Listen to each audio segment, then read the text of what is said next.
Ils m'ont chassé de la maison que j'ai construite de mes propres mains, planche par planche, sacrifice après sacrifice.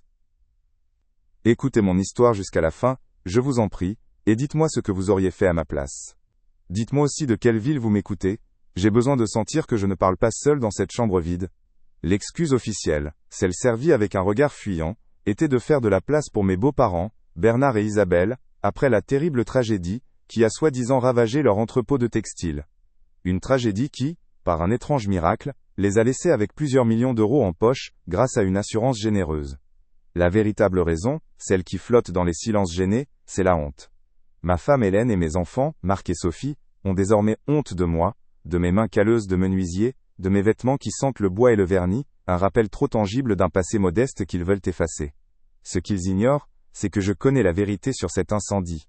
Et ce secret, que j'ai gardé par loyauté, est sur le point de devenir leur plus grand cauchemar. Aujourd'hui, je vis dans une chambre de bonne sous les toits, à la périphérie de Lyon. La fenêtre donne sur une cour grise, où le soleil ne s'aventure jamais.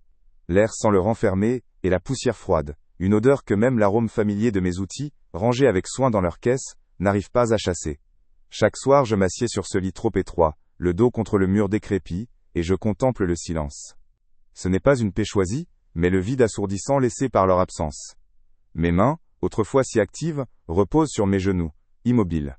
Elles ne construisent plus rien. Elles se souviennent seulement du grain du chêne, de la chaleur d'une main autrefois aimée. Je suis devenu invisible, un fantôme qui hante sa propre vie, une silhouette que même le miroir semble peiner à reconnaître. Ce qui me ronge le plus, ce ne sont pas les murs nus de cette pièce, mais les souvenirs qui s'y accrochent comme des toiles d'araignée. Je revois le visage de Sophie, illuminé par les bougies de son 10e anniversaire, dans le salon que j'avais lambrissé moi-même. J'entends encore le rire de Marc quand je le poussais sur la balançoire que j'avais installée dans le jardin. Ces éclats de bonheur sont devenus des poignards. Ils me rappellent ce que j'ai perdu, mais surtout, comment je l'ai perdu. Leurs derniers regards, fuyants, chargés d'une pitié feinte, ont effacé des décennies d'amour et de dévouement. Ils n'ont pas seulement pris la maison, ils ont méthodiquement démonté mon existence, pièce par pièce, me laissant avec les débris d'un homme qui n'était plus ni un mari ni un père. Juste un obstacle. Avant Hélène, il y avait le bois. Je me souviens encore de mes 20 ans, le dos courbé sur un carnet à spirale, dessinant des commodes aux lignes pures, des bibliothèques qui semblaient défier la gravité. Mon rêve sentait la cire d'abeille et la sciure de chêne. C'était un grand atelier baigné de lumière, où le son de mes outils composerait la symphonie de ma vie. Puis j'ai rencontré Hélène. Son rire était plus enivrant que l'odeur du cèdre, son regard plus profond que le grain du noyer. Le rêve de l'atelier n'a pas disparu, il s'est simplement transformé. Fonder une famille avec elle est devenu une ambition plus grande, une œuvre plus noble. J'ai rangé mon carnet, convaincu que construire un foyer pour elle et nos futurs enfants serait mon plus bel ouvrage, le chef-d'œuvre de mon existence. Les premières années furent un tourbillon, notre premier appartement était minuscule, les murs si fins qu'on entendait respirer les voisins. Mais quand Marc est né, cet espace confiné est devenu un royaume. Je me revois rentrer tard le soir, les mains sales et le corps endolori, par un travail en usine qui n'avait rien à voir avec ma passion.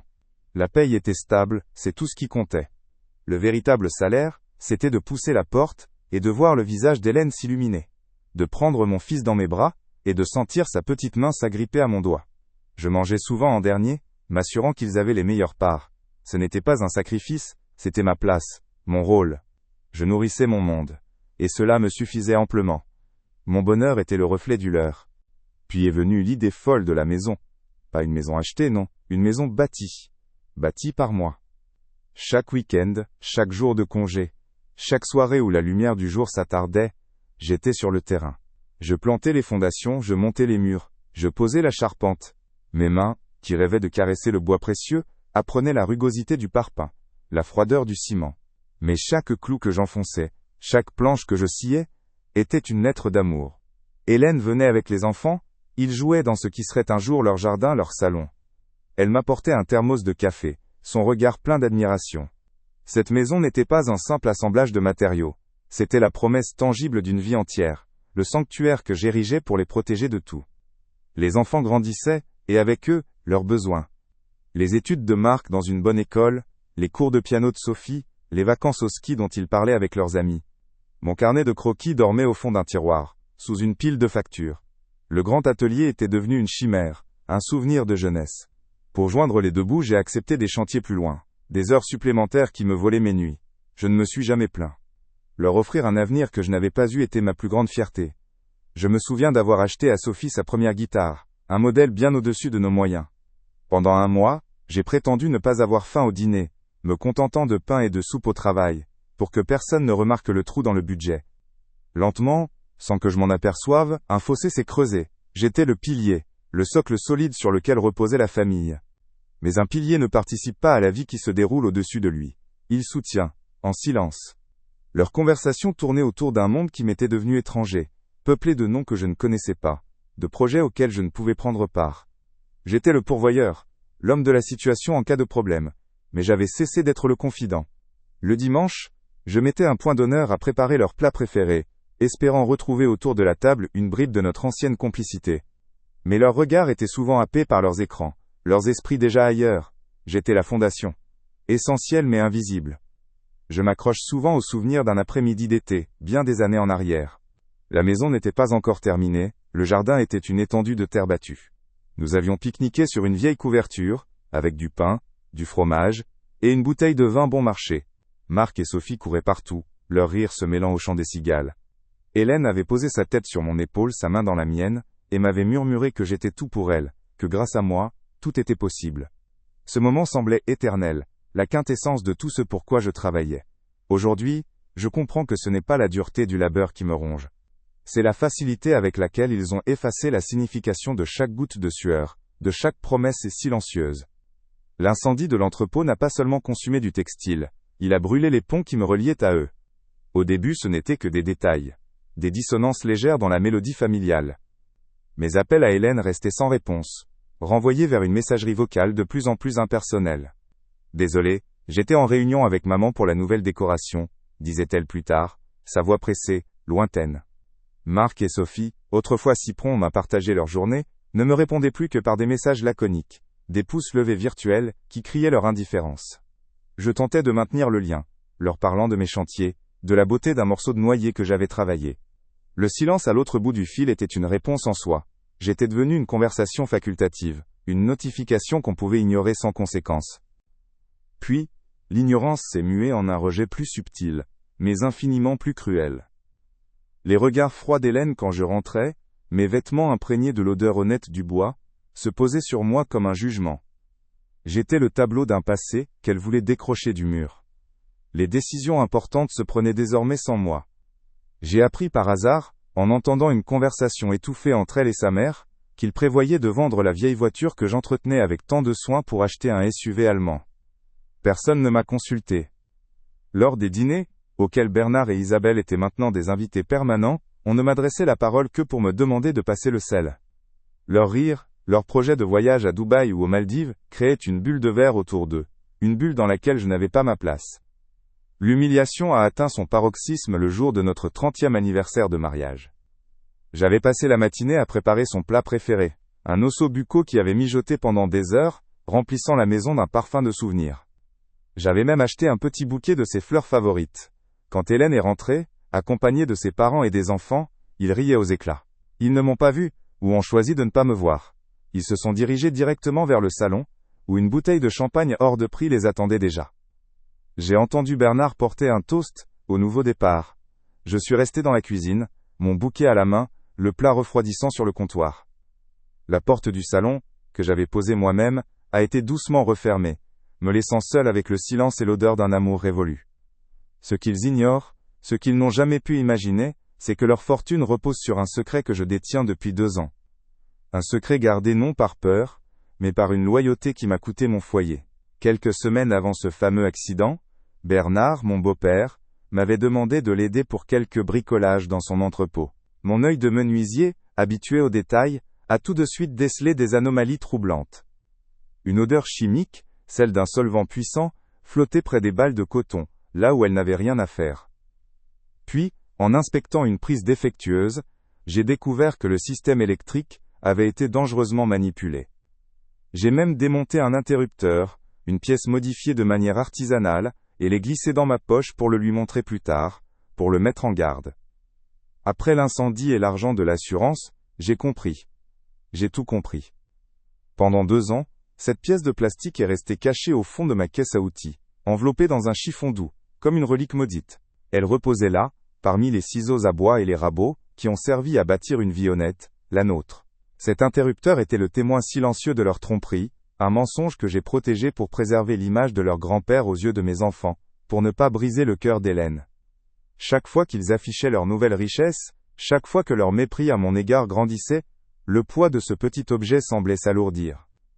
Mais aujourd'hui, cette loyauté est morte, assassinée par leur ingratitude.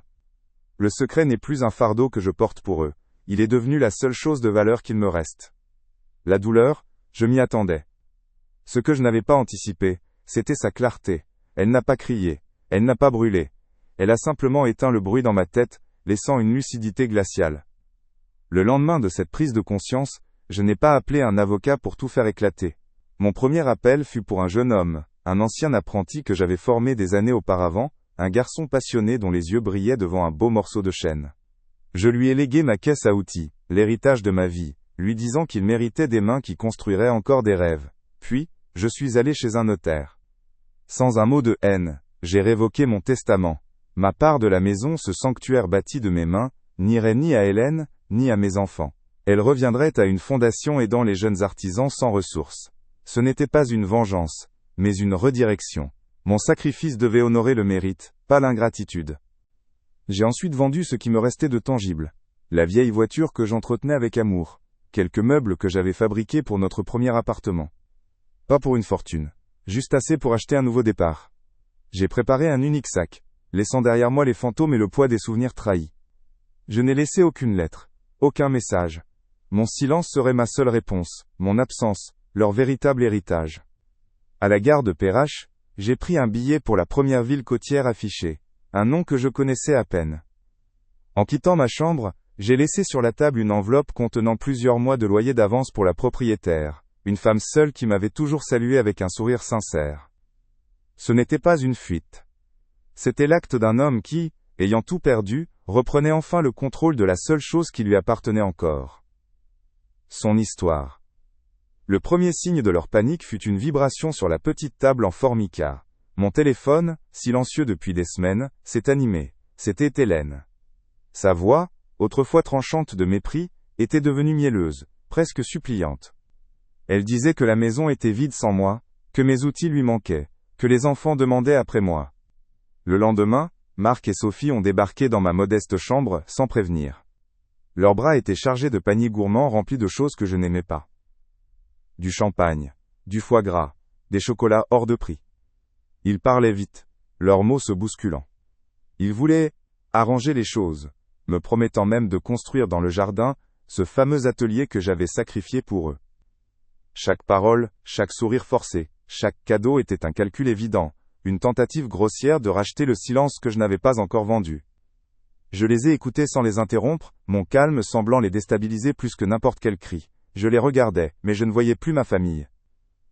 Je voyais des étrangers terrifiés à l'idée de perdre leur confort, des acteurs jouant la pièce de la rédemption avec un talent médiocre. Leurs yeux ne reflétaient aucun remords, seulement la peur panique de la chute. Quand ils ont eu fini leur plaidoyer, j'ai doucement repoussé le panier qu'ils avaient posé sur mon lit. Je vous remercie, mais je suis bien ici, ai-je dit simplement. Ma voix était posée, dénuée de toute colère. J'ai trouvé une forme de paix que je ne connaissais plus. Ce mot, paix, a eu l'effet d'une déflagration. Dans leur monde de bruit et d'apparence, ma sérénité était devenue la plus insupportable des menaces. Mon choix était fait, et ils venaient de comprendre qu'il n'en faisait plus partie. Ce soir-là, assis à ma petite table en bois brut, j'ai tenu l'interrupteur modifié dans la paume de ma main. Il était si léger, et pourtant il contenait le poids écrasant de leur fortune et de ma ruine. J'ai revu leur visage, déformés non par le remords, mais par la peur panique de la chute. Le pardon ? Ce serait une insulte à la vérité, un mensonge de plus que j'ajouterais à la pile de leur malhonnêteté. La vengeance ? Elle aurait le goût amer des cendres de leur entrepôt, une saveur qui me salirait au passage. Non ? Mon chemin n'était ni celui de la clémence imméritée, ni celui de la haine stérile. J'ai pris une enveloppe Kraft, j'y ai glissé la pièce de plastique, et une simple note manuscrite pour mon ami expert. Fais ce qui est juste. Je n'ai rien demandé, ni récompense, ni reconnaissance. J'ai simplement remis la vérité entre des mains compétentes, la laissant suivre son cours inéluctable. En scellant l'enveloppe, je n'ai pas senti de triomphe, mais une libération profonde. Mon histoire ne leur appartenait plus. Je suis parti sans jamais me retourner. Aujourd'hui, je vis face à l'océan, dans une petite ville dont j'apprends patiemment le nom des rues. L'air salin a lavé l'odeur de la sciure et du mensonge qui s'accrochait à ma peau. Je ne sais pas ce qu'il est advenu d'eux, et sincèrement, je ne cherche plus à le savoir. Mon geste n'était pas une vengeance, ni même un pardon que je leur aurais délibérément refusé.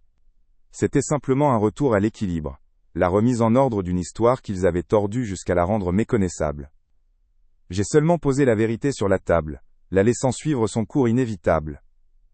J'ai choisi de rebâtir ma vie sur des fondations saines, loin de leurs décombres. Je suis juste redevenu moi-même, un homme qui regarde l'horizon. Et vous? Auriez-vous agi différemment à ma place?